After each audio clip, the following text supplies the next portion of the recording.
திருப்பலிக்கு தொடக்க ஜெபமாக ஒரு தொடக்க பாடலாக நம்ம பாடல் தாளில் இருக்கக்கூடிய நெஞ்சே நீ ஆண்டவரை தொழுது அந்த பாடலை பாடி அனைவரும் எழுந்து நின்று இந்த பாடலை பாடி தேவனுடைய நாமத்தையும் அவருடைய குமார நாமத்தையும் மகிமைப்படுத்துவோம்.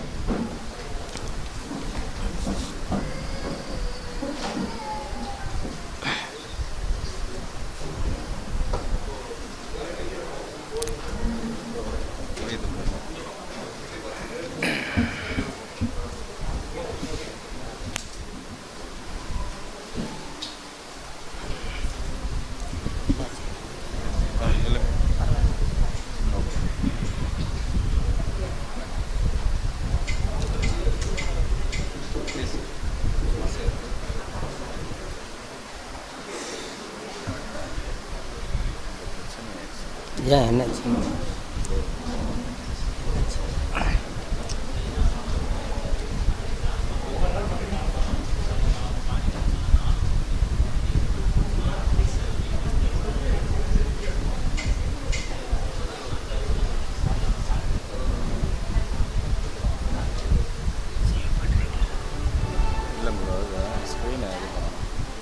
ஸ்கிரீனில் வர மாட்டேங்குது. ஆமாம் பாட்டா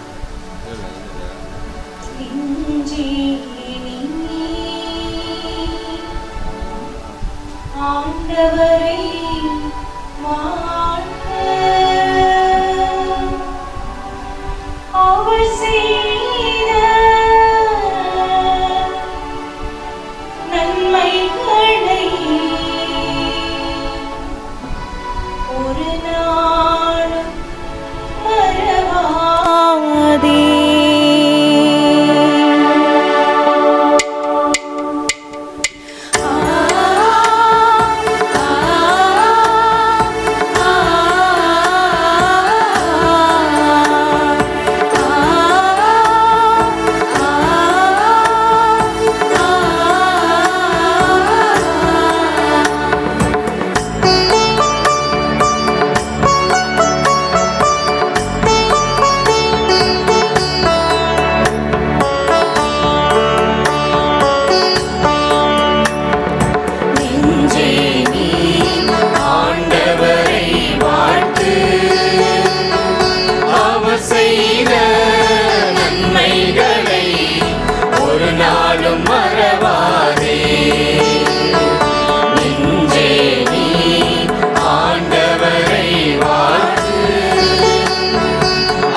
செய்த நன்மைகளை ஒரு நாளும் மறவாதே.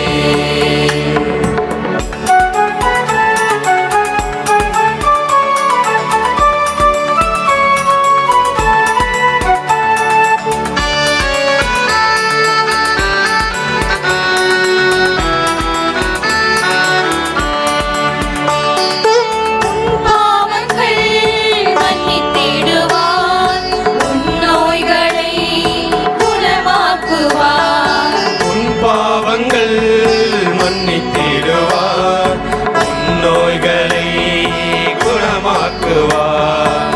உன்னுயிரை அழிவினின்று மீட்டு காத்திடுவார். உன்னுயிரை அழிவினின்று மீட்டு காத்திடுவார். கருணையும் இரக்கத்தையும் முடியாக சூட்டிடுவார். நன்றி நன்றி நன்றி என்று பாடுவேன், நன்மை செய்த நல்லவரை போற்றுவேன். நன்றி நன்றி நன்றி என்று பாடுவேன், நன்மை செய்த நல்லவரை போற்றுவேன். நெஞ்சே நீ ஆண்டவரை வாழ்த்து, அவர் செய்த நன்மைகளை ஒரு நாளும் மறவாதே.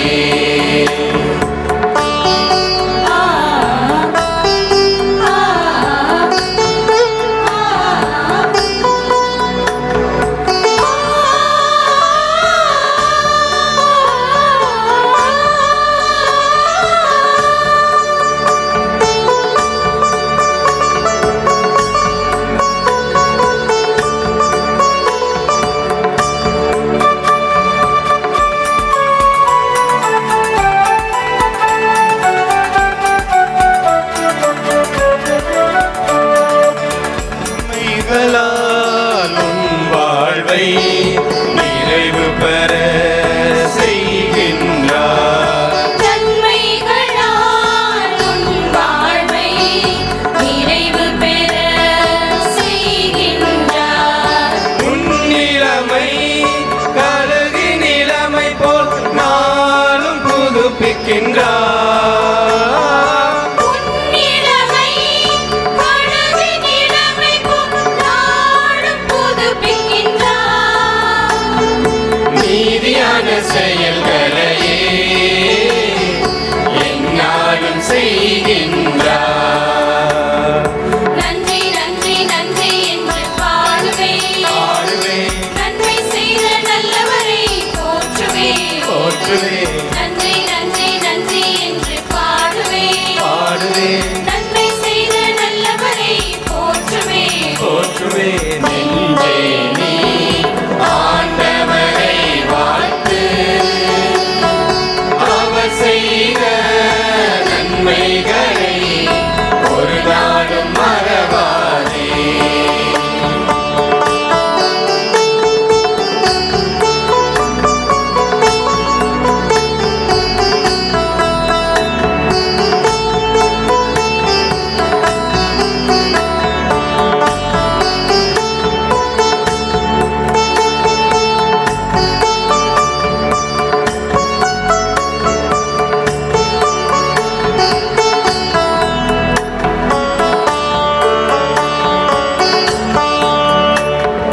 நம் வழியை வெளிப்படுத்தி மாட்சிமையை காண செய்கிறார்.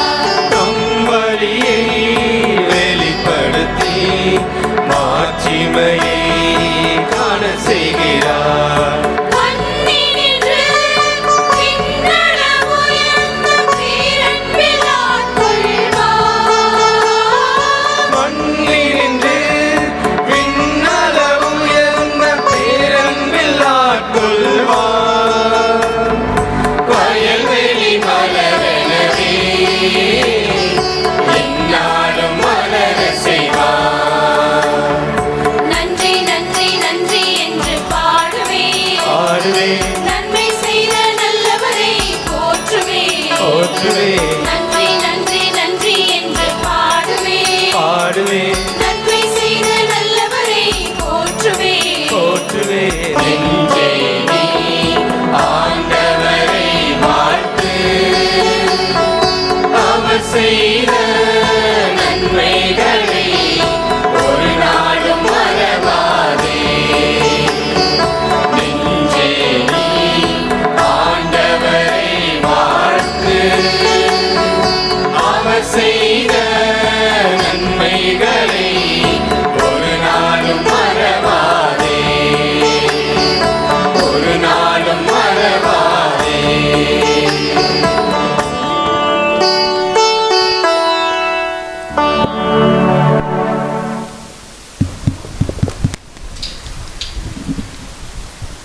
பாடலுக்குள்ள நன்றி.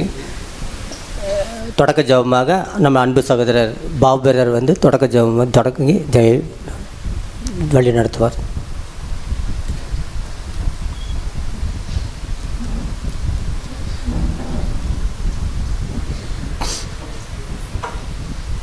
ஜெபம் செய்வோம்.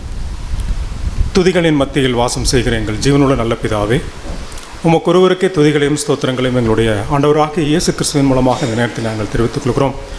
தகப்பனே, கடந்த காலங்களில் எங்களை கண்ணின் இமயம் போல பாதுகாத்து வந்த கிருபைக்காக உமக்கு நன்றி தெரிவித்துக் கொள்கிறோம். தகப்பனே, ஆம் தகப்பனே, எங்களுடைய வாழ்க்கையில் நீர் செய்த நன்மைகள் ஆசீர்வாதங்கள் ஏராளம் ஏராளம் தகப்பனே. நன்றி சொல்வதற்கு வார்த்தைகள் பத்தாது என்பதை நாங்கள் உணர்கிறோம் தகப்பனே. இப்படி ஒரு வித்தியாசமான சூழலில் எங்களை ஒன்றிணைத்து உம்முடைய சத்தியத்தை நாங்கள் கற்றுக்கொள்ளவும் பல்வேறு நிகழ்ச்சிகள் மூலமாக உம்முடைய மகத்துவங்களை நாங்கள் தெரிந்து கொள்வதற்கான ஒரு வாய்ப்பை ஏற்படுத்தி கொடுத்தமைக்காக உங்களுக்கு நன்றி தெரிவித்துக் கொள்கிறோம் தகப்பனே. எங்களுடைய கவனங்களை சிதற செய்யாமல் தகப்பனை நிகழ்ச்சியை செய்கிற ஒவ்வொரு சகோதரர்களுக்கு உற்சாகம் ஊட்டும் விதமாக தகப்பனை எங்களுடைய சிந்தையை ஒருமுகப்படுத்தும் தகப்பனை எக்காரணத்தை கொண்டும் தகப்பனை நாங்கள் இந்த நேரத்தை நாங்கள் வீணடிக்காமல் ஒவ்வொரு நிகழ்விலும் நாங்கள் அதை கவனித்து நன்றாக கவனித்து அதை செய்யக்கூடிய சகோதர சகோதரிகளை நாங்கள் உற்சாகமூட்டும்படியாக தேவன் தாமே உதவி செய்யும்படியாக இந்த நேரத்தில் கெஞ்சி மன்றாடுகிறோம். இதோ சகோதரர் ஒருமித்து வாசம் பண்ணுவது எத்தனை நன்மையும் எத்தனை இன்பமுமானது என்பதை நாங்கள் இந்த சூழலிலே நாங்கள் உணர்கிறோம். தகப்பனே, நீர் கொடுத்த சந்தோஷத்திற்காக, நீர் கொடுத்த இந்த ஆனந்தமான ஒரு சூழ்நிலைக்காக உமக்கு நன்றி தெரிவித்துக் கொள்கிறோம். இந்த கூட்டம் துவக்கும் முதல் முடிவு வரை உம்முடைய பிரசன்னம் எங்களோடு இருந்து வழிநடத்த வேண்டுமாய் எங்கள் மீட்பெறும் ராஜாவும் ஆகிய இயேசு கிறிஸ்துவின் மூலமாக வேண்டிக் கொள்கிறோம் எங்கள் ஜீவனுள்ள நல்ல பிதாவே. ஆமென். சகோதரருக்கு நன்றி. யாவரும் அமரலாம்.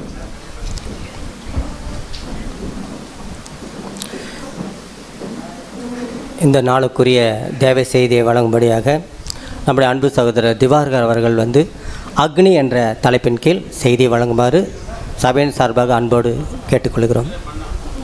சாரி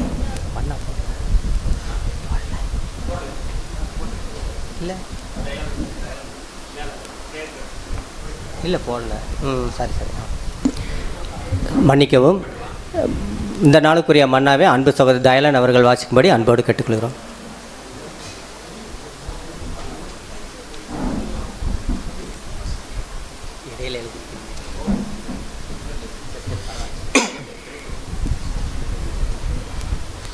இந்த நாளுக்குரிய பரலோக மன்னா ஜனவரி 15ஆம் தேதி. மனுஷனே, நன்மை இன்னதென்று அவர் உனக்கு அறிவித்திருக்கிறார். நியாயம் செய்து இரக்கத்தை சிநேகித்து உன் தேவனுக்கு முன்பாக மனத்தாழ்மையை நடப்பதை அல்லாமல் வேறு எண்ணத்தை யெகோவா உன்னிடத்தில் கேட்கிறார். மிக 6ஆம் அதிகாரம் 8ஆம் வசனம். இதற்குரிய விளக்கம்: இவை சகலராலும் ஏற்றுக்கொள்ளப்படும் ஒரு நியாயமான தேவை. வருங்காலத்தில் இப்பூமியை நியாயந்திருக்க தேவனால் போதிக்கப்படுவோருக்கு இக்குணலட்சணம் மிகவும் அவசியமானது. மீகா தீர்க்கதரிசி மூலம் உரைக்கப்பட்ட இம்மூன்று குணலட்சணங்களும் அன்பு என்னும் ஒரே வார்த்தைக்குள் அடங்கியுள்ளது. அன்பு என்பது பிறனிடத்திலும் சகோதரனிடத்திலும் குடும்பத்திலும் விசேஷமாக நம்மிடத்திலேயும் நியாயமாக இருக்க வேண்டிய குணலட்சணம். நாம் இதை விரும்பி நம் வாழ்க்கையில் இவற்றை பயிற்சித்து பயன்படுத்த வேண்டும். இக்காரியங்களே தேவன் நம்மிடத்தில் விரும்புகிறார். மனத்தாழ்மை இல்லாத இடத்தில் அன்பு இல்லை என்பதை. ஆமென். சகோதரருக்கு நன்றி. இந்த நாளுக்குரிய தேவ செய்தி வழங்கும்படி அன்பு சகோதரர் திவாகர் அவர்கள் அக்னி என்ற தலைப்பின் கீழ் செய்தி வழங்குமாறு அன்போடு கூட கேட்டுக்கொள்கிறோம்.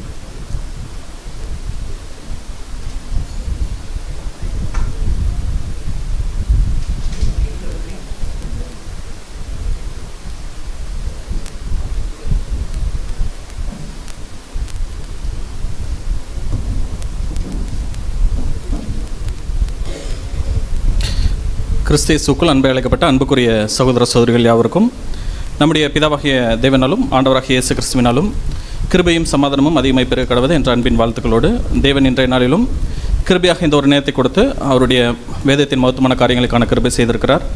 நமது ஆண்டவராகிய இயேசு கிறிஸ்துவின் மூலமாக நன்றிகளை ஏறெடுத்துக்கொள்ளலாம். இன்றைக்கு நம்ம பார்க்கக்கூடிய ஒரு பாடம் அக்னி அப்படிங்கக்கூடிய ஒரு தலைப்பின் கீழாக சிறிது நேரம் நம்ம தியானிக்க போகிறோம். இப்போ இந்த அக்னி அப்படிங்கிறது கொஞ்சம் பெரிய சப்ஜெக்ட் தான். பட் இன்றைக்கி ரொம்ப டீட்டெயிலாக பார்க்காம அதோட அவுட்லைன்ஸ் நம்ம கொஞ்சம் கவர் பண்ணுற மாதிரி பைபிளில் ஃபஸ்ட்லேருந்து லாஸ்ட் வரைக்கும் என்ன மாதிரி இருக்குது, அது எதை குறிக்குது அப்படின்னு நமக்கு இப்போ நம்ம சத்தியத்தில் இருக்கிறதுனால அந்த அக்னி ஃபயர் குறித்து நமக்கு ஓரளவுக்கு ஒரு நாலேஜ் இருக்குது. ஏன் அப்படின்னா இப்போ அக்னின்னு சொன்னோன்னே நமக்கு என்ன ஞாபகம் வரும் அப்படின்னு பார்த்தோம்னா சோதனைகள் அப்படிங்கிறது டிஃபால்ட்டாக நமக்கு வரக்கூடிய ஒரு விஷயம். இப்போ அந்த சோதனைகளை நம்ம எப்படி புரிஞ்சு வச்சுருக்கிறோம் அப்படின்னா நம்ம ரொம்ப சந்தோஷமாக எடுத்துக்கிறோமா இல்லை கஷ்டப்படுறோமா அப்படிங்கக்கூடிய ஒரு விஷயம்.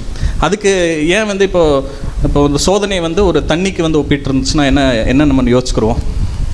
அது கேஷுவலாக என்ன பண்ணோம்னா ஹேண்டில் பண்ணிடுவோம்ல. தண்ணியை நம்ம எப்படி வேணாலும் என்ன பண்ணலாம், ஹேண்டில் பண்ணலாம். ஆனால் அப்படி ஃபயரை ஹேண்டில் பண்ண முடியுமா? ஜஸ்ட் கேஷுவலாக ஃபயர் தானே அப்படின்லாம் சொல்லி போய் நம்ம கை வைக்க முடியுமானா அது கொஞ்சம் டஃப்பான ஒரு விஷயந்தான். ஸோ இதில் இப்போ நம்ம ஃபயர் அப்படின்னா என்னென்னு பார்த்தீங்கன்னா லிட்டரில் பார்த்தோம்னா அக்னிங்கிறது ஒரு வெப்பத்தையும் ஒளியையும் வெளியிடும் ஒரு வேதியியல் எதிர்வினை. இதனோட டெஃபினிஷன் அப்படின்னு பார்த்தோம்னா அப்புறம் இதை எப்படி நம்ம புரிஞ்சு வச்சுருக்கிறோம் அப்படின்னா அக்னிங்கிறது நமக்கு வலியை கொடுக்கக்கூடியதாக இருக்கும். கரெக்டுங்களா?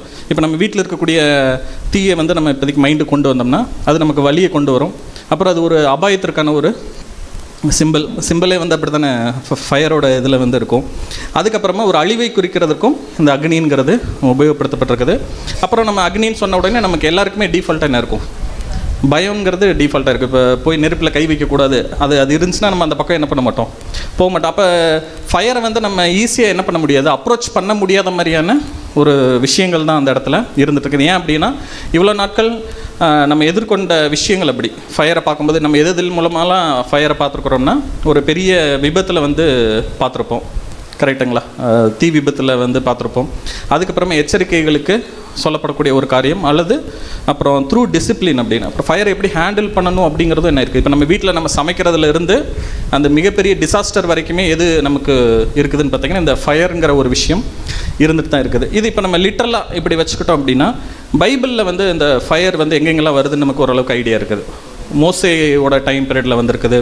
அப்புறம் வந்து அக்னி ஸ்தம்பம், அதுக்கப்புறமா எலியாவோட டைம் பீரியடில் பார்த்திங்கன்னா அக்னி இறங்குச்சுன்னு, அதுக்கப்புறமா அந்த அக்னி சூளை இருக்கு இல்லையா அது, அப்புறம் இது வந்து ரிஃபைனர்ஸ் ஃபயர்னு சொல்லுவோம். அதுக்கப்புறமா பெந்தகோஸ்தே நாள், அதுக்கப்புறமா ரெவலேஷனில் பார்த்திங்கன்னா அக்னி கடல் அப்படின்னு சொல்லிட்டு இந்த அக்னியோட வடிவங்கள் பார்த்திங்கன்னா நம்ம யாத்ராமத்தில் தொடங்கி வெளிப்படுத்தின விசேஷம் வரைக்கும் நிறைய இடங்களில் நம்ம என்ன ஆகிட்டே இருக்கோம்னு பார்த்தோம்னா இந்த அக்னிங்கிறது டிஃபால்ட்டாக வந்துட்டு இருக்கிறத நம்ம கவனித்து பார்க்குறோம். இப்போ இந்த ஃபயருக்கு வந்து ஒரு ஸ்பெஷலான ஒரு காரியம் ஒன்று இருக்குது. ஏன் அப்படின்னா தேவன் தன்னுடைய பிரசன்னத்தை வெளிப்படுத்துவதற்கு எந்த ஒரு மீடியம் எடுத்துக்கிறாருன்னு பார்த்தீங்கன்னா அக்னி எடுத்துக்கிறார். இப்போ நம்ம யோபு சப்ஜெக்டில் வந்து பார்த்துருந்தோம், இடி முழக்கங்கள் இதில் எல்லாம் நம்ம வந்து பார்த்துருந்தோம். அது என்னென்னு பார்த்தோம்னா அது இப்போ ஒரு மைக் மாதிரி உங்களுக்கு புரிஞ்சு அவர் பேசணும் இல்லை தன்னுடைய காரியங்களை வெளிப்படுத்தணும்னு நினச்சாருன்னா அந்த எலமெண்ட்ஸை வந்து என்ன பண்ணியிருக்காரு, யூஸ் பண்ணியிருக்காரு. அது தன்னுடைய அந்த கீழ்ப்படிதலுக்கு அடையாளமாகவும் அதை நம்ம பார்த்துருந்தோம் அந்த வகுப்பில். பட் இங்கே நம்ம அந்த ஃபயர் குறித்து பார்க்கும்போது எப்படி இருக்குன்னு பார்த்தீங்கன்னா இப்போ நம்ம பஞ்சபூதங்கள் சொல்லுவோம் இல்லையா, நிலம், நீர், நெருப்பு, காற்று. இதில் எதை மட்டும் தேவன் தனக்குன்னு வந்து அடையாளமாக எடுத்துக்கிறாருன்னு பார்த்தீங்கன்னா நெருப்பு மட்டும் எடுத்துக்கிறாரு. சப்ஜெக்ட் கொஞ்சம் வழக்கம்போது கொஞ்சம் ஸ்பீடாக தான் இருக்கும், அதனால் கொஞ்சம் ஃபாலோ பண்ணிகிட்டே வந்தீங்கன்னா ஈஸியாக இருக்கும். இப்போ இந்த நெருப்பை தேவன் தனக்கு அடையாளமாக யூஸ் பண்ணணும்னு வச்சுக்கோங்களேன், அதுகிட்ட என்ன குவாலிட்டி இருக்குது ஆக்சுவலாக? இதில் எது வேணாலும் யூஸ் பண்ணியிருக்கு, எல்லாமே அவரோடது தானே. இது ஒவ்வொன்றத்தையும் கிரியேட் பண்ண கிரியேட்டர் யார் தான் பார்த்தீங்கன்னா பிதாவாகிய தேவன் தான். அதில் ஒன்றை மட்டும் தனக்குன்னு தன்னுடைய பிரசன்னத்திற்காக அவர் வந்து என்ன பண்ணியிருக்கிறார், யூஸ் பண்ணியிருக்கிறார். அப்படின்னா அதற்கான பிரத்யேக குணலட்சணம் என்னவாக இருக்கும்? அழிக்கக்கூடியதா? இப்போ தண்ணினால் இப்போ பார்த்தோம்னா முதல் உலகம்லாம் தண்ணினால் அது நீர்னால தான் அழிக்கப்பட்டுச்சுன்னு நம்ம பார்க்குறோம். வெளிச்சம் இப்போ வெளிச்சம் ஃபயர்னால இல்லை, பவர் ஆல்மைட்டி அது ஒன்று சொல்லலாம். இப்போ நம்ம முன்னாடியே பார்த்த மாதிரி தான் ஃபயர் அந்தளவுக்கு கேஷுவலாக நம்மளால் என்ன பண்ண முடியாது, யூஸ் பண்ண முடியாது. ஆனால் அதை தான் சொல்கிறேன்ல, அதை க்ரியேட் பண்ணி அதை அவர் தான் க்ரியேட் பண்ணுறாரு. இப்படி ஃபயருங்கிற ஒரு விஷயத்தை க்ரியேட் பண்ணி அதை தனக்கான ரெப்ரசன்டேஷனை யூஸ் பண்ணணும்ல. அதில் என்ன இருக்குது அப்படின்னு பார்த்தீங்கன்னா நம்ம யோசிக்காத ஒரு விஷயம் இருக்குது. இப்போ இந்த நிலம், நீர், காற்று, ஆகாயம் இந்த நான்கும் பார்த்தீங்கன்னு வச்சுக்கோங்களேன், மற்ற ஏதாச்சும் ஒரு எலமெண்ட்ஸ் அதை வந்து மாசுபடுத்த முடியும். இப்போ தண்ணியில் வந்து சுத்தமான தண்ணீர், அசுத்தமான தண்ணி இருக்குது, காற்றில் சுத்தமான காற்று, அசுத்தமான காற்று இருக்குது, ஆகாயத்தில் பார்த்திங்கனாலும் நிறைய மாசுக்கள் வந்து நிறைஞ்சிருக்கும். பூமி நம்ம சொல்லவே வேணாம், அந்தளவுக்கு வந்து என்ன பண்ணியிருப்போம், மாசுபடுது. ஃபயரில் வந்து நல்ல நெருப்பு, கெட்ட நெருப்பு, சுத்தமான நெருப்பு, அசுத்தமான நெருப்புன்னு ஏதாச்சும் கான்செப்ட் இருக்கானா? இல்லை. Fire is a existing one. அது வந்து பியூர்லி வந்து ஃபயர் மட்டும்தான். அதை வந்து வேறு எந்த ஒரு எலமெண்ட்ஸ் என்ன பண்ண முடியாதுன்னு பார்த்தீங்கன்னா மாசுபடுத்த முடியாது. இதை தான் நம்ம வந்து பரிசுத்தம் அப்படிங்கக்கூடிய ஒரு கான்செப்ட்டுக்கு தேவனுக்கு யூஸ் பண்ணுறது. அவரை எந்த ஒரு எலமெண்ட்ஸ் என்ன பண்ண முடியாது, நம்ம என்ன ஆயிடுவோம், சின்னதாக ஏதாச்சும் ஒரு தாட் வந்துச்சுனா கூட நம்ம வந்து கரப்ஷன் ஆகிறதுக்கு சான்சஸ் இருக்குது. ஆனால் தேவன் அப்படிப்பட்டவர் கிடையாது. அப்படிங்கிற ஒரு விஷயத்தினால தேவன் எதை யூஸ் பண்ணிக்கிறார் அப்படின்னு பார்த்தீங்கன்னா இந்த ஃபயரை தன்னுடைய ரெப்ரசன்டேஷனாக யூஸ் பண்ணிக்கிறான்னு பார்க்குறோம். ஆதியாகமத்திலையும் ஆக்சுவலாக இருக்குது. ஃபயர் வந்து ஆபிரகாமோட டைம் பீரியடில் இந்த துண்டங்கள் ரெண்டாக இருக்கும்போது நடுவில் கடந்து போவார் அப்படிங்கிறதுல நம்ம வந்து பார்த்துருக்குறோம். ஸோ நிறைய விஷயங்கள் வந்து அதை சார்ந்து இருக்கிறத கவனிக்கிறோம். அப்போ ஃபயரோட அந்த ஸ்பெஷல் குவாலிட்டி என்ன, யூனிக் குவாலிட்டி என்னன்னு பார்த்தீங்கன்னா அது ரிவீல்ஸ். அது வந்து ஒன்று வெளிப்படுத்தும். அப்புறம் ரிஃபைன், சுத்திகரிக்கிறதுக்கும் டிரான்ஸ்ஃபார்ம், ஒரு விஷயத்துலேருந்து இன்னொரு விஷயம். இப்போ அது பின்னாடி நம்ம வசனங்களில் வந்து நம்ம பார்க்கலாம். அப்புறம் செப்பரேட்ஸ், ஒரு விஷயத்துலேருந்து இன்னொரு விஷயத்தை பிரிக்கிறதுக்கும் எது யூஸ் ஆகும்னு பார்த்தீங்கன்னா இந்த ஃபயர் யூஸ் ஆகும். அப்புறம் டிமாண்ட்ஸ் ரெஸ்பெக்ட், மற்றதை ஹேண்டில் பண்ணுற மாதிரி நம்ம ஃபயர் என்ன பண்ண முடியாது, ஹேண்டில் பண்ண முடியாது அப்படிங்கக்கூடிய ஒரு விஷயம். ஸோ இப்போ இதெல்லாம் வந்து என்னென்னு பார்த்தீங்கன்னா நம்ம பைபிளில் தேவன் எதற்காக அதை தனக்குன்னு யூஸ் பண்ணிக்கிறார் அப்படிங்கிறதுக்கான பாயிண்ட்ஸ். அடுத்து ஒரு வசனம் வாசிக்கலாம். வெளிப்படுத்தின விஷயம் 20:14 வெளிப்படுத்தல் 20:14 அப்பொழுது மரணமும் பாதாளமும் அக்கினி கடலிலே தள்ளப்பட்டன. இது 2ஆம் மரணம். இப்போ இங்கே வரும்போது எப்படி இருக்குதுன்னு பார்த்தோம்னா, நம்ம ரெவலேஷன் லாஸ்ட்டோட டைம் பீரியடுக்கு போயிட்டோம்னா இங்கேயும் வந்து ஒரு அக்னி அப்படிங்கிறது வந்தது. இங்கே அக்னி கடல், லேக் ஆஃப் ஃபயர் அப்படிங்கக்கூடிய ஒரு விஷயம். இப்போ நல்லா யோசிச்சு பார்த்தோம்னா, அந்த அக்னி கடலில் எது எதில் தள்ளப்படுதுன்னு பார்த்தோம்னா மரணமும் பாதாளமும். இப்போ கேள்வி என்ன அப்படின்னா, மரணம் மற்றும் பாதாளத்திற்கு உயிர் மற்றும் உணர்வுகள் ஏதாச்சும் இருக்குதா? இப்போ அதை கொண்டு போய் ஒரு அக்னி கடலில் தள்ளி விட்டா அது வந்து ஏதாச்சும் வேதனைப்படுமா? அப்போ எதுக்காக இந்த மாதிரி சொல்கிறாங்க? இப்போ ஃபஸ்ட்டு இந்த மரணம் பாதாளங்கிறது ஓரளவுக்கு நம்ம ஐடியா இருக்குது. அது என்னன்னு கேட்குறதுக்கு முன்னாடி இது என்ன மாதிரியான அக்னி அப்படிங்கிறத என்ன பண்ணிக்கிறணும், நம்ம அண்டர்ஸ்டாண்ட் பண்ணணும். ஏன்னா இங்கே இப்போ இம்பார்ட்டண்ட் மேட்டர் என்ன அப்படின்னு பார்த்தோம்னா, மரணம் பாதாளம் நமக்கு தெரியும். நோட் பண்ண வேண்டிய ஒரு விஷயம் எதுன்னு பார்த்தீங்கன்னா, இந்த அக்னி அப்படிங்கிறது என்ன. இப்போ இந்த அக்னி வந்து ரெவலேஷனில் பார்த்தோம்னா ஜட்ஜ்மெண்ட்டுக்கு தான் என்ன பண்ணுறோம், இது வந்து ஃபைனல் ஜட்ஜ்மெண்ட்டுக்கு தான் என்ன பண்ணுறோன்னா குறிப்பிட்டு காண்பிக்கிறதாக இருக்குது. இப்போ இந்த ஃபைனல் ஜட்ஜ்மெண்ட் சொல்லும்போது என்ன மாதிரியான ஒரு கேள்விகள் எல்லார் மத்தியில் வருதுன்னு பார்த்தீங்கன்னா, ஃபயர் ஈக்குவல்ஸ் பெயின். ஃபயருங்கிறது ஒரு வேதனையை சமமாக இருக்குது, வேதனைக்கு சமமாக இருக்குது. இந்த வேதனை வந்து நீதிக்கு சமமாக இருக்குது. நீதி யாருக்கு சமம்னு பார்த்தீங்கன்னா தேவனுக்கு சமமாக இருக்கும். அப்போ நீங்கள் இந்த பேட்டர்ன் எடுத்து பார்த்தீங்கன்னு வச்சுக்கோங்களேன், தேவன் தன்னுடைய நீதியை சரி கட்டுறதுக்கு இந்த மாதிரி வந்து ஒரு கோபம் அல்லது வெறுப்பு இல்லது ஒரு அழிவு இதன் மூலமாக தான் தன்னுடைய நீதியை காண்பிக்கணும்னு முடியுமா? தேவன் நினச்சா அப்படி தான் முடியுமா? இல்லை. அவர் அன்பான தேவனுங்கும்போது அன்பால் கூட என்ன பண்ண முடியும், காண்பிக்க முடியுன்றதில்ல. ஏன்னா இப்போ ஒரு வசனம் பார்த்தீங்கன்னா யாக்கோபு 1:20 மனுஷருடைய கோபம் தேவனுடைய நீதியை நடப்பிக்க மாட்டாது. மனுஷனுடைய கோபமே தேவனுடைய நீதியை நடப்பிக்காதுன்னு வச்சுக்கோங்களேன். தேவன் அந்த கோபத்தினால தான் தன்னுடைய நீதியை நிலைநாட்டணும்னு ஏதாச்சும் இருக்குதா அப்படின்னா அதுவும் கிடையாது. அப்போ இந்த ரெவலேஷனில் பார்க்கும்போது ஃபைனலாக ஜட்ஜ்மெண்ட்டுக்கு எங்கே வருதுன்னு பார்த்தீங்கன்னா, இந்த ஃபயருங்கிற ஒரு விஷயம் இருக்கு இல்லையா. பைபிளில் ஃபஸ்ட்லேருந்து இந்த ஃபயர் வந்து அழிவுக்கு தான் உபயோகப்படுத்தப்பட்டு வந்திருக்குதா அப்படின்னு பார்த்தீங்கன்னா, வெரி ஃபஸ்ட் நமக்கு எங்கே இன்ட்ரோ ஆகுதுன்னு பார்த்தீங்கன்னா, யாத்திராகமம் 3:2 அதை வாசிக்கலாம். யாத்திராகமம் 3:2 அங்கே கர்த்தருடைய தூதனானவர் ஒரு முட்செடியின் நடுவிலிருந்து உண்டான அக்கினி ஜுவாலையிலே நின்று அவனுக்கு தரிசனமானார். அப்பொழுது அவன் உற்று பார்த்தான், முட்செடி அக்கினியால் ஜுவாலித்து எரிந்தும் அது வெந்து போகாமல் இருந்தது. இப்போ ஃபஸ்ட்டு தேவன் தன்னுடைய ப்ரெசன்டேஷன், தன்னுடைய ப்ரெசன்ஸை காமிக்கிறதுக்கு யூஸ் பண்ணப்பட்ட ஒரு இடத்த தான் இப்போ நம்ம வாசிக்கிறோம். இப்போ இந்த இடத்துல நல்லா கவனிச்சு பார்த்தோம்னா, முட்செடி அக்னியினால் ஜுவாலித்து எரியுது, ஆனால் அது என்ன ஆகலை, வெந்து போகலை அப்படிங்கிறது பார்க்குறோம். இப்போ ஏதாச்சும் ஒரு மரத்தில் தீ பிடிச்சுன்னா அது என்ன ஆகும், மரம் வெந்து கருகி போயிடும் இல்லையா, ஆஷாக மாறிடும், கடைசியாக சாம்பலம் மாறிடும். ஆனால் இந்த இடத்துல அப்படி இல்லை, அந்த மரமும் அப்படியே இருக்குது. இந்த இடத்துல ஃபயர் என்ன ஆகிட்டே இருக்குதுன்னு பார்த்தீங்கன்னா வந்துட்டு இருக்குதுன்னு பார்க்குறோம். அப்போ ஃபயர் ப்ரெசன்ட் தான் அந்த இடத்துல இருக்குதே தவிர அது வந்து டெஸ்ட்ரக்ஷன், அழிவுக்கான ஒரு விஷயமா அந்த இடத்துல முதலாக தோணும் போது இல்லை. அப்போ தேவன் ஃபஸ்ட்டேவும் தன்னை அக்னி மூலமாக வெளிப்படுத்தும் போது அழிவுக்காக அந்த இடத்துல வெளிப்படுத்தாமல் எப்படி யூஸ் பண்ணுறாரு, நான் இந்த இடத்துல இருக்கிறேன் அப்படிங்கிற ஒரு விஷயத்தை காண்பிக்கிறதுக்கு தான் என்ன பண்ணியிருக்கிறாருன்னா யூஸ் பண்ணியிருக்கிறார். அதுக்கு அடுத்து பார்த்தோம்னா இஸ்ரேல் ஜனங்களுடைய வனாந்தர பிரயாணத்தில் அக்னி ஸ்தம்பம் வர்றதையும் நம்ம கவனித்து பார்த்துருக்குறோம். இரவில் அவங்களுக்கு என்ன பண்ணுறதுக்கு, வெளிச்சம் காட்டுறதுக்கு அக்னி ஸ்தம்பம் வந்திருக்கு. அப்போ ஃபயர் வந்து எதுக்கு இருக்குன்னா கைட் பண்ணுறதுக்கு இருக்குது, வழி நடத்துறதுக்கு இருந்திருக்குது.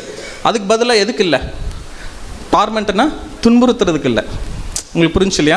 அப்போ நீ ஃபஸ்ட்டில் பார்த்தீங்கன்னா தன்னோட ப்ரெசன்ஸ்க்காக யூஸ் பண்ணியிருக்காரு, அதுக்கப்புறமா வழி நடத்துறதுக்கு யூஸ் பண்ணியிருக்காரு. இப்போ நம்ம ரசல் பிரதரோட நிறைய இடத்துல இருந்து எடுத்து பார்த்தோம்னா அவரோட ஓவரால் கோட் எப்படி இருக்குதுன்னு பார்த்தீங்கன்னா, fire is symbolic not literal. அது வந்து எதற்காக பைபிளில் ஃபுல்லாக வந்திருக்குதுன்னு பார்த்தோம்னா நேரடியான அர்த்தங்கள் கிடையாது, அது வந்து என்ன இருக்குது, ஆவிக்குரிய அர்த்தத்தில் தான் உபயோகப்படுத்தப்பட்டிருக்குது நம்ம பார்க்குறோம்.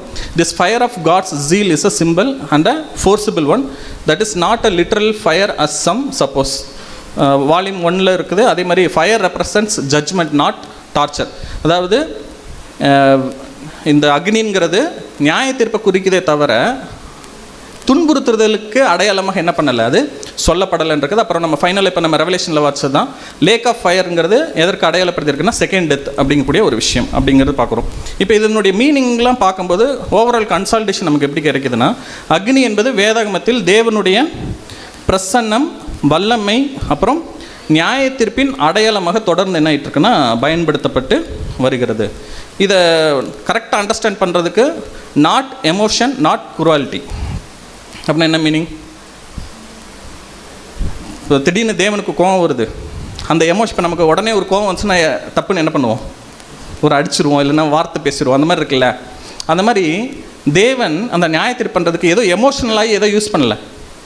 ஓகே, என்கிட்ட இருக்கிற மோஸ்ட் பவர்ஃபுல் எது தான் ஃபயரு, நான் அதை வந்து உங்கள்கிட்ட என்ன பண்ணுறேன், செலுத்துகிறேன் அப்படிங்கிற மாதிரி எமோஷனலாக என்ன பண்ணலைன்னா அதை கொடுக்கல. அதே மாதிரி நாட் குருவல்ட்டிங்கிறது நமக்கு புரிஞ்சுக்கிற மாதிரினா துன்புறுத்துற, கொடுமைப்படுத்துறதுக்கு இல்லை அப்படிங்கிறத என்ன பண்ணிக்கணும்னு அண்டர்ஸ்டாண்ட். அப்போ இந்த ஃபயரை வந்து நம்ம அப்போதையே பார்த்த மாதிரி தான், ஃபயர் ரிவீல்ஸ் என்னங்கிற உண்மைத்தன்மையை வெளிப்படுத்தும். அப்புறம் ஃபயர் செப்பரேட்ஸ், எது நல்லது எது கெட்டதுங்கிறத பிரித்தெடுக்கிறது. ஃபயர் டிசைட்ஸ், அப்புறம் எதுங்கிறத டிசைட் பண்ணுறது எதுதான் பார்த்தீங்கன்னா ஃபயர் தான்.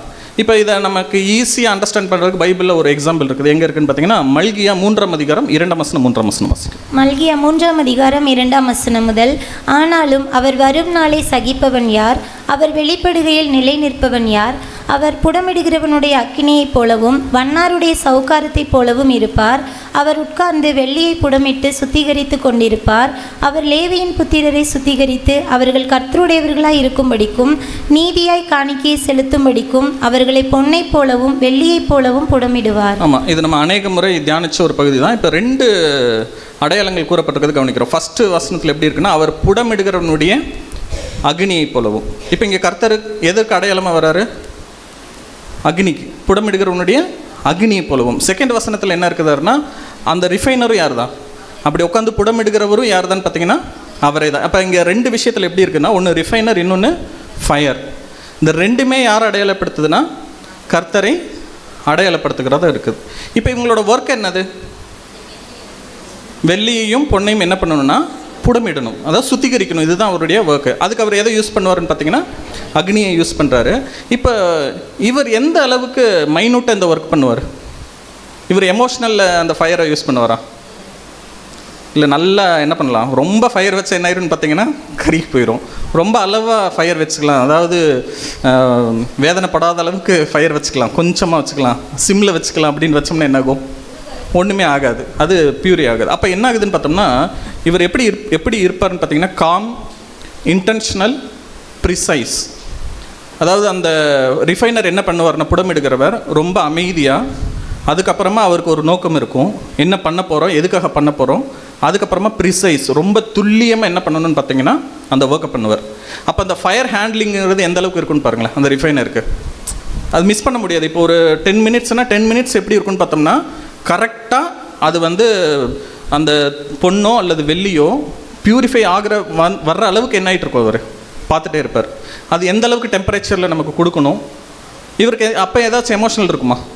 என்ன எமோஷனல்? இவ்வளோ ஃபயர் போடுறோம், அந்த பொண்ணு என்ன ஆகும், இவ்வளோ பாடுபடுது நம்மக்கிட்ட, இவ்வளோ ஃபயர் கொடுக்குறோம், அந்த வெள்ளி நம்மள்கிட்ட பாடுபடுது அப்படின்னு ஏதாச்சும் அப்படி எமோஷனல் இருக்குமான்னு இல்லை.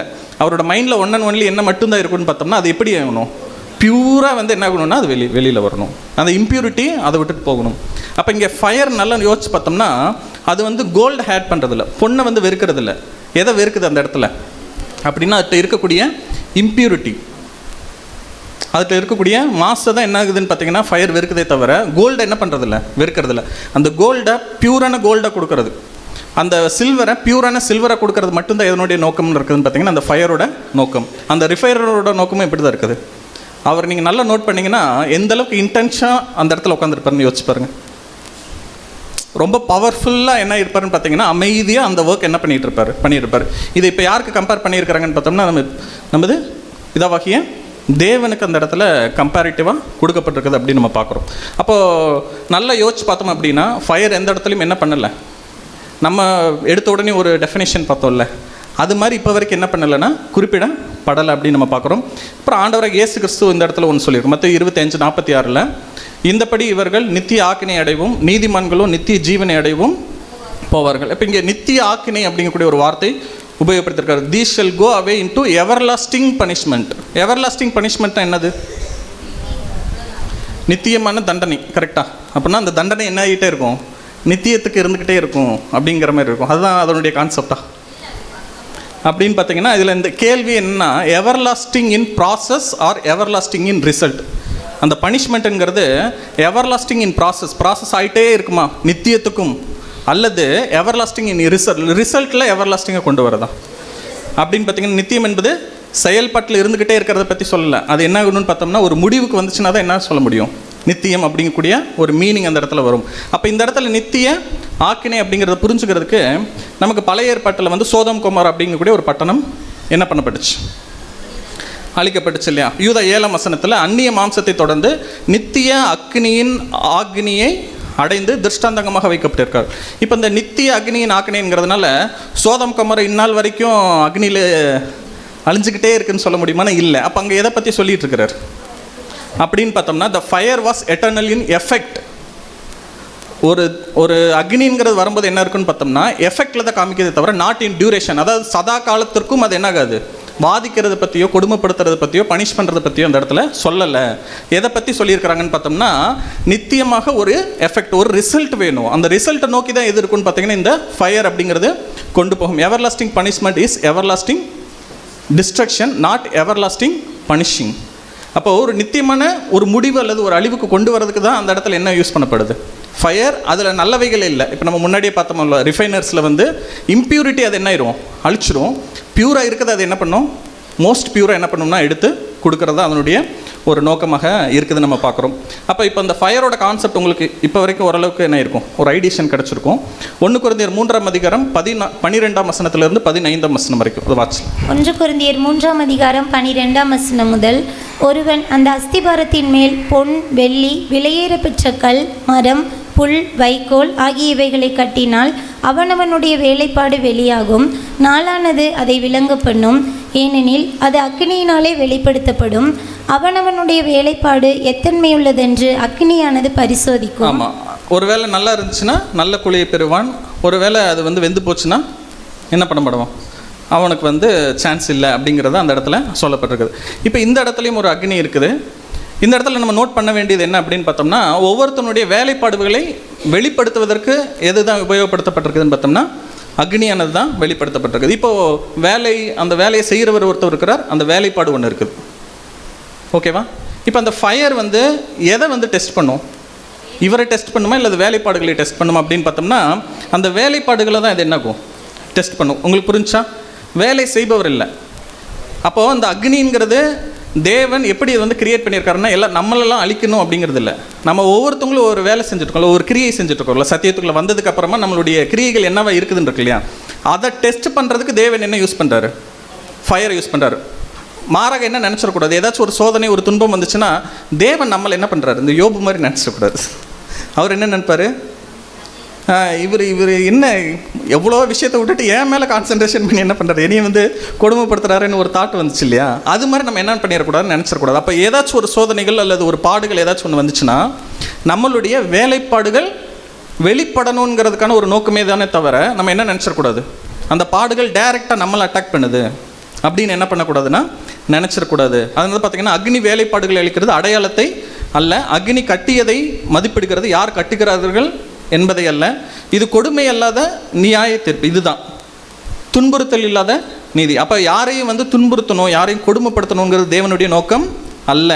அப்போ அந்த ஃபயருங்கிறது எங்கெங்கெல்லாம் ரெப்ரசன்ட் ஆகுதோ சிம்பிளி என்னென்னா நம்மளை இன்னும் எப்படி சொல்கிறதுன்னு பார்த்தோம்னா நம்ம நினச்சி பார்க்க முடியாத ஒரு பியூரிட்டிக்கு என்ன ஆகுறதுக்கு, அப்கிரேட் பண்ணுறதுக்கு, ஒரு டிரான்ஸ்ஃபர்மேஷன் பண்ணுறதுக்கு தான் என்ன ஆகுதுன்னு பார்த்தீங்கன்னா இந்த அக்னிங்கிறது யூஸ் பண்ணப்பட்டு இருக்குது. மத்தேயு 3ஆம் அதிகாரம் 12ஆம் வசனம் வாசிக்கலாம். மத்தேயு 3ஆம் அதிகாரம் 12ஆம் வசனம், தூற்றுக்கூடை அவர் கையில் இருக்கிறது, அவர் தமது களத்தை நன்றாய் விலக்கி தமது கோதுமையை களஞ்சியத்தில் சேர்ப்பார், பதரையோ அவியாத அக்கினியினால் சுட்டெரிப்பார் என்றார். இப்போ இந்த இடத்துல இருக்குல்ல அந்த பதர், அது வந்து பதரை துன்புறுத்தணும் அப்படிங்கிறது அந்த இடத்துல என்ன இல்லை, டார்ச்சர் பண்ணணும், அதை வந்து வேதனைப்படுத்தணுங்கிறது விஷயம் அல்ல.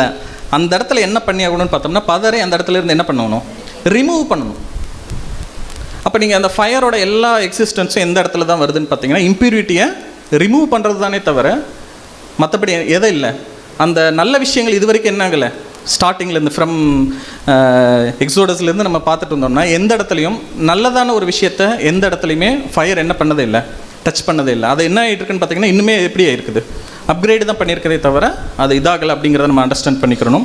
இப்போ அந்த ஃபர்ஸ்ட் வசனம் வாசிக்கலாம். வெளிப்படுத்தின விசேஷம் 20ஆம் அதிகாரம் 14ஆம் வசனம். வெளிப்படுத்தல் 20ஆம் அதிகாரம் 14ஆம் வசனம், அப்பொழுது மரணமும் பாதாளமும் அக்கினி கடலிலே தள்ளப்பட்டன, இது இரண்டாம் மரணம். இது அந்த லேக் ஆஃப் ஃபயர் அப்படிங்கிறது இதுக்கு அவரோட ஹார்வெஸ்ட் கிளீனிங்ஸில் வந்து the lake of fire represents the complete and everlasting destruction of all things contrary to the divine will. அப்போ தேவனுடைய சித்தத்திற்கு ஒரு நித்தியமான முடிவு கொண்டு வரணுங்கிறதுக்கு தான் எது யூஸ் பண்ணப்பட்டிருக்குது, இந்த அக்னி கடல் அப்படிங்கூட லேக் ஆஃப் ஃபயர் வந்து யூஸ் பண்ணப்பட்டிருக்குதுங்கிறத தவிர சதா காலத்துக்கும் ஒரு அப்படின்னா ஹெல்லுக்கும் அதுக்கும் என்ன இல்லை, பெருசாக டிஃப்ரென்ஸ் இல்லாமல் போயிடும்ல. அப்போ தேவன் என்ன பண்ணுறாருன்னா ஒரு ரிசல்ட்டை ஃபைனலாக கொண்டு வரணும். அதை என்ன பண்ணிகிட்டே இருக்க முடியாது, கமா போட்டு கண்டினியூ பண்ணிகிட்டே இருக்க முடியாது. எந்த ஒரு விஷயமா இருந்துச்சுனாலும் ஒரு ஃபுல் ஸ்டாப் வேணுங்கிறதுக்கு தான் தேவன் எதை யூஸ் பண்ணியிருக்கிறார், ஃபயரை யூஸ் பண்ணியிருக்கார். அப்போது நம்ம ஃபஸ்ட்டு பார்த்த ஃபயர் வேறு மாதிரி இருந்துச்சு. ஆக்சுவலாக ஃபயர் என்ன அப்படின்னு பார்த்தோம்னா அக்னி அப்படிங்கிறது எதெல்லாம் குறிக்குது அல்லது எதுக்கெல்லாம் யூஸ் பண்ணப்படுது அப்படிங்கிறது பார்த்துக்கலாம். ஃபஸ்ட்டு அக்னி என்பது தேவன் பொறுமை இழப்பதை குறிக்கிறது அல்ல.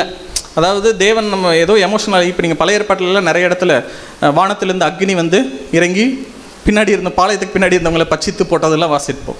அப்போ நம்ம என்ன நினச்சிக்கிறோம் ஆட்டோமேட்டிக்காக, ஓகே தேவனை பயங்கரமாக என்ன பண்ணிட்டாங்க, கோவப்படுத்தி ட்ரிகர் பண்ணிட்டாங்க, அதனால் கோவத்தில் தேவன் என்ன பண்ணிட்டாரு, அக்னி இறக்கி விட்டார். நீங்கள் நல்லா யோசிச்சு பார்த்தீங்கன்னா இந்த அக்னி வந்து நிறைய மோஸ்ட் ஹோலி பிளேஸில் இருந்து ஆசரிப்பு கூடாரத்தில் பரிசுத்த ஸ்தலம் எல்லா இடத்துலையும் இந்த அக்னி என்ன ஆகிட்டே இருக்கும், ரெப்ரசன்ட் ஆகிட்டே இருக்கும். ஆசரிப்பு கூடாரத்தில் பார்த்தீங்கன்னா ஷெக்கினா, அந்த பரிசுத்த ஸ்தலத்தில் பார்த்தீங்கன்னா குத்து விளக்கு, அது எப்பயுமே என்ன ஆகிட்டே இருக்கணும், எரிஞ்சிட்டே இருக்கணுங்கக்கூடிய ஒரு விஷயம். அப்போ இது எல்லாமே எதுக்காக அது இடத்துல வந்துக்கிட்டே இருக்குதுன்னு பார்த்தோம்னா தேவனுடைய தன்மை என்ன, அவருடைய ப்ரெசன்ஸ் இருக்கும்போது நம்ம எப்படி இருக்கணும், இதை அண்டர்ஸ்டாண்ட் பண்ணுறதுக்கு தான் என்ன ஆகிட்டே இருக்குன்னு பார்த்தீங்கன்னா அந்த ப்ரெசன்டேஷன் எல்லா இடத்துலையுமே இருந்துகிட்ருக்குன்னு நம்ம பார்க்குறோம். அப்போ அக்னிங்கிறது தேவன் பொறுமை இழந்ததை குறிக்கிறதுக்கான ஒரு விஷயம் அல்ல. அடுத்து என்னன்னு பார்த்தீங்கன்னா அக்னி அப்படிங்கிறது தேவன் ஒழுங்கை சீர்க்கு கொண்டு வருவதற்கு உபயோகப்படுத்தப்படும் ஒரு பொருள். ஏன் அப்படின்னா அக்னி டைரெக்டாக யாருக்கு அந்த இடத்துல அடையாளமாக இருந்துச்சுன்னா தேவனுக்கு தான் அடையாளமாக இருந்துச்சு. அப்போ தேவனுடைய ப்ரெசன்ஸ் இருக்கும்போது எப்படி இருக்கும்னா அந்த ஒழுங்கானது மறுபடியுமாக முந்தின சீருக்கு வரணும் அப்படிங்கிறதுக்கான ஒரு அடையாளம் அல்லது ஒரு எச்சரிப்புன்னு கூட என்ன பண்ணிக்கலாம், நம்ம அதை எடுத்துக்கலாம். அடுத்து அக்னிங்கிறது ஜனங்கள் மீதான தேவனுடைய வெறுப்பு அல்ல. அப்போ எந்த இடத்துல எல்லாம் தேவன் அக்னி இறக்குனாரோ நம்ம என்ன நினச்சிடக்கூடாது, அந்த ஜனங்களை இவருக்கு பிடிக்கல போல, அதனால தான் இதாகிட்டு இருக்கு. அப்படி நம்ம யோசிக்க ஆரம்பிச்சோம்னா இப்போ நம்ம சொல்லக்கூடிய பாடுகள்ங்கக்கூடிய அக்னியை அதே கம்பேரிட்டிவ்க்கு தான் நமக்கு எடுத்துக்கிறோம். ஓகே நம்மளை பிடிக்கல போல, அதனால தேவன் என்ன பண்ணுறாரு, அதிகமான பாடுகள் அனுமதிச்சுட்டு இருக்கிறார். அப்படியே சொல்ல முடியும் நம்ம இல்லை. நமக்கு அதிகமாக பாடுகள் கொடுக்கும்போது நமக்கு யார் ஞாபகத்துக்கு வரணும்னா ரிஃபைனர் ஞாபகத்துக்கு வரணும். அதிகமான அக்னி வரும்போது நமக்கு யார் ஞாபகத்துக்கு வரணும்னா அந்த புடமிடுகிறவர் தான் என்ன பண்ணணும் ஞாபகம். அப்போ நீங்கள் அந்த புடமிடுகிறவர் பார்த்தீங்கன்னா அவரோட ஒட்டுமொத்த கான்சன்ட்ரேஷன் யார் மேலே இருக்குதுன்னா நம்ம மேலே இருக்கிறதுனால தான் என்ன ஆகிட்டு இருக்குது, அந்த அக்னியை வந்துட்டு இருக்குது. ஒருவேளை நம்மளை கண்டுக்கிறல, நம்மளை வந்து பியூராக கொடுக்கணும்னு அவருக்கு ஐடியா இல்லைன்னு வச்சுக்கிடுவோம், கோல்டாவோ பியூர் சில்வராக கொடுக்க ஐடியா இல்லை, நம்மளை ஏதாச்சும் பண்ணுவாரா, நீ எங்கே இருக்கணுமோ அங்கேயே என்ன பண்ணிடு ஜாலியாக இருந்துட்டு போன்னு விட்டுருப்பார். அதை எடுத்து ஒரு இடத்துல வச்சு அவ்வளோ மெனக்கிட்ட ஒரு வேலை செய்கிறாருன்னு என்ன அர்த்தம், நம்ம மேலே அவருடைய ஃபோக்கஸ் எப்படி இருக்குன்னா இன்டென்ஸாக இருக்குதுங்கிறத என்ன பண்ணிக்கணும், அண்டர்ஸ்டாண்ட் பண்ணிக்கணும். அப்புறம் அக்னிங்கிறது சீர்கேடுகளுக்கு எதிரானதே தவிர நலமான எந்த ஒரு காரியங்களுக்கும் எதிரானது இல்லை. ஏன் அப்படின்னா இந்த அக்னி டைரெக்டாக தேவனுக்கு எப்படி கம்பேர் ஆகுதுன்னு பார்த்தீங்கன்னா எபிரேயர் 12:29 வாசிக்கலாம். எபிரேயர் 12:29 நம்முடைய தேவன் பட்சிக்கிற அக்கினியாக இருக்கிறாரே. இப்போ ஆங்கிலத்தில் பார்த்தீங்கன்னா கன்சியூமிங் ஃபயர்னு இருக்கும். கன்சியூமிங் ஃபயர்னால் எதை கன்சியூம் பண்ணுறாரு, நீதிகளையா அப்படின்னா அது இல்லை, அப்புறம் கீழ்ப்படிதல்னு இல்லை. எது அப்படின்னு பார்த்தீங்கன்னா சத்தியத்திற்கு எதிராக நடக்கக்கூடிய எல்லா காரியங்களும் அது என்ன ஆகுதுன்னா பட்சிக்கிற அக்னியாக இருக்குது. உங்களுக்கு புரிஞ்சல, பட்சிக்கிற அக்னினா இப்போ நம்ம ஃபஸ்ட்டு ரெஃபரன்ஸில் பார்த்தோம் எங்கள் யாத்ராமத்தில் அந்த முட்செடி வந்து எரிஞ்சிட்டு இருந்துச்சுனாலும் அது என்ன ஆகலை, அவிந்து போகலை, ஆக்சுவலாக உள்ளே இதாகலை, வெந்து போகலை. ஆனால் என்ன ஆகிட்டு இருக்குது, ஃபயர் வந்து இருந்துட்டு தான் இருந்துருச்சு. இப்போ இங்கே சொல்லும்போது எப்படி சொல்கிறாரு அப்படின்னு பார்த்தோம்னா இப்போ நம்ம சத்தியத்திற்கு எதிராக நடக்கக்கூடிய காரியங்களுக்கு பட்சிக்கிற தேவன். இங்கே நீங்கள் நல்லா நோட் பண்ணிங்கன்னா தேவன் டைரெக்டாக பட்சிக்கிற அக்னிங்கிற டைரக்ட் ரெஃபரன்ஸே கொடுத்துட்றாரு. அப்போ நீங்கள் நல்லா நோட் பண்ணிங்கன்னா ரிஃபைனரும் அவர் தான், அந்த ஃபயரும் யார் தான் பார்த்தீங்கன்னா இதை வகையாக தேவன். அப்போ அவருடைய இன்டென்ஸ் ரொம்ப அதிகமாக இருக்கும். ஃபயர் வந்து யாருக்கு எந்த லெவல் கொடுக்கணுங்கிறதும் தெரியும். ஏன்னா இப்போ நமக்கு ஃபயர் தெரியும்ல, ஒரு 100 டிகிரியில் ஸ்டார்ட் ஆகுதுன்னு வச்சுக்கோங்களேன், அதனுடைய டெம்பரேச்சர் ஹையராக எவ்வளோ வரைக்கும் இருக்குது நமக்கு தெரிஞ்சு சரி தெரியல போல், ஒன்றும் பிரச்சனை இல்லை. இப்போ சூரியனில் யோசிச்சு பார்த்தோம்னா நிறைய டெம்பரேச்சரில் இருக்குன்னுலாம் சொல்லுவாங்கல்ல. இப்போ யாருக்கு எந்த அளவுக்கு அந்த டெம்பரேச்சர் கொடுக்கணுங்கிறத கண்ட்ரோல் பண்ணுறது யார் தான்? அந்த ரிஃபைனர் தான். இப்போ ஒரு சிலருக்கு கொஞ்சமான பாடுகள் இருக்கும், ஒரு சிலருக்கு ரொம்ப அதிகமான பாடுகள் இருந்துச்சுன்னா என்ன அர்த்தம்? அதிகமான மாசுக்கள் வந்து இருக்குது. அவரோட அந்த தாட் என்னன்னு பார்த்தோம்னா, எப்படியாச்சும் அந்த மாசுக்களை என்ன பண்ணி ஆகணும், நீக்கிடணும் அப்படிங்கிறது மட்டும்தான் அவருடைய ஒன் அண்ட் ஒன்லி கோலாக இருக்குது அப்படின்னு நம்ம பார்க்குறோம். அப்போ ஃபைனலாக ஃபயருங்கிறது நம்ம நினைக்கிற மாதிரி ஒரு கோபத்துக்கான ஒரு விஷயமாகவோ அழிக்கிறதுக்கான ஒரு விஷயமோ கிடையாது.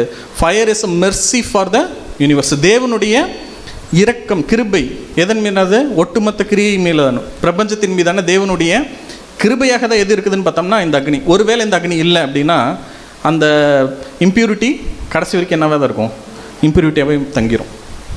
அப்போ நம்ம சத்தியத்துக்குள்ளே வந்துட்டோம், மாறணும், நம்ம டிரான்ஸ்ஃபார்ம் ஆகணும். யார் மாதிரி ஆகணும்? வெரி பியூராக இருக்கக்கூடிய இயேசு கிறிஸ்து மாதிரி ஆகணும். ஆனால் இப்போ நம்மளாக தான் இருந்துகிட்ருக்கோம். எப்படி அந்த டிரான்ஸ்ஃபர்மேஷன் நடக்கும்? நம்மள்ட்ட எல்லாத்துட்டும் என்ன இருக்குது? பாவம் இருக்குதுங்கிறத நம்ம எல்லாருமே ஒத்துக்கிறோம். அப்படி இருக்கிற பட்சத்தில் நம்ம பாவம் இல்லாத ஒரு விஷயத்துக்கு நம்ம டிரான்ஸ்ஃபார்ம் ஆகணும்னா எப்படி தான் மாறுவோம்? ஆக்சுவலாக சத்தியம் கேட்டுக்கிட்டு இருக்கிறதுனால மட்டுமே ஆயிடுவோம்னா இல்லை. நம்மளை பியூர் பண்ணுறதுக்கு எது தேவைப்படணும்னு பார்த்தோம்னா கம்பல்சரி இந்த அக்னிங்கிறது ஒன்று நம்மள்கிட்ட தேவையான ஒரு காரியமாக தான் இருக்குது. அதனால தான் பார்த்தீங்கன்னா இது ஏன் கிருபைன்னு நம்ம சொல்கிறோன்னா, because evil is not managed for ever, it is ended. So என்னன்னு பார்த்தீங்கன்னா, ஒரு ஈவில் அல்லது ஒரு தீமையான விஷயம் என்ன பண்ணிக்கிட்டே இருக்க முடியாது, அதை கட்டுப்படுத்திக்கிட்டே இருக்க முடியாது, சதா காலத்தில் இருக்கும். அதை என்ன பண்ணி ஆகணும்னு பார்த்தோம்னா ஏதாச்சும் ஒரு இடத்துல என்ன பண்ணி ஆகணும், ஸ்டாப் பண்ணி ஆகணும். Because justice that never finishes, it's not justice all. ஒரு நீதியானது இப்போ ஒரு ஒரு ஒரு அநீதி இழைக்கப்பட்டுருச்சு, ஒரு கோர்ட்டில் வந்து கேஸ் நடந்துட்டுருக்குது. கோர்ட்டு கேஸ் போகிறது ஒரு நல்ல விஷயம் தான் வச்சுக்குருவோம். அது வந்து ஒரு 20-30 வருஷம் கேஸ் நடந்துக்கிட்டே இருந்தால் என்ன ஆகிட்டு இருக்கும்? நீதி கிடச்சிருச்சுன்னு சொல்லிடுவோமா? இல்லை, அது ஏதாச்சும் ஒரு இடத்துல என்ன ஆகணும், ஜட்ஜ்மெண்ட்டு நடந்து தான் ஆகணும் அப்படின்னு இருக்கலாம். அப்போ இந்த இடத்துல அந்த ஜட்ஜ்மெண்ட்டை கொண்டு வரது எதுதான் பார்த்தீங்கன்னா இந்த அக்னி. இப்போ ஃபைனலில் நம்ம பார்த்தோம் அப்படின்னா இந்த வசனம் தெரிஞ்ச வசனம் தான்.